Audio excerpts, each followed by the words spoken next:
വയനാട് പുൽപ്പള്ളി സാമൂഹികാരോഗ്യ കേന്ദ്രത്തിലെ ഡോക്ടറെ വീട് കയറി ആക്രമിച്ചെന്ന പരാതിയിൽ 5 പേർ അറസ്റ്റിൽ. അസിസ്റ്റന്റ് സർജന് അതുൽ സോമന്റെ പരാതിയിലാണ് അറസ്റ്റ്.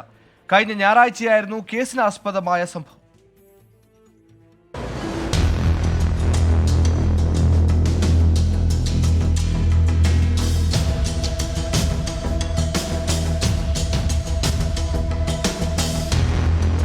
പുൽപ്പള്ളി സ്വദേശികളായ ദിബീഷ്, അജി വർഗീസ്, അനൂപ്, ബിനു, സജേഷ് എന്നിവരെയാണ് പുൽപ്പള്ളി പോലീസ് അറസ്റ്റ് ചെയ്തത്.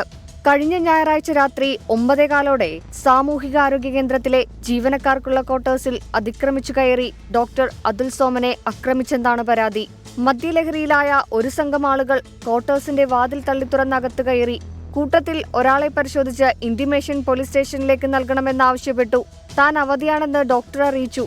ഇതോടെ സംഘം പ്രകോപിതരാവുകയും ആക്രമിക്കുകയായിരുന്നുവെന്നും ഡോക്ടർ അതുൽ പറഞ്ഞു. പുറത്തിറങ്ങി പോകാൻ പറഞ്ഞപ്പോൾ അവർ പോകാതെ ഇവിടെ നിന്ന് ഇപ്പോൾ തന്നെ എഴുതി മേടിക്കുമെന്ന് പറഞ്ഞിട്ട് അവിടെ നിന്നു. ഞാൻ പുറത്തിറങ്ങാനിട്ട് അവിടെ കൂടുതലുള്ള ഒരാളെ എന്നെ തള്ളി ഉള്ളിലേക്ക് ആക്കി. പിന്നെ ഞാൻ അപ്പോൾ ഇതിൻ്റെ ഉള്ളിലുണ്ടായിരുന്ന ഡോക്ടറെ വിളിച്ച് പോലീസിനെ വിളിക്കാൻ പറഞ്ഞപ്പോഴേക്കും അവർ ഇറങ്ങിപ്പോയി, പുറത്തേക്ക് ഓടാൻ തുടങ്ങി.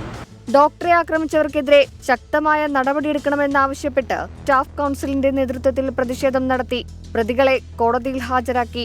24 വയനാട്.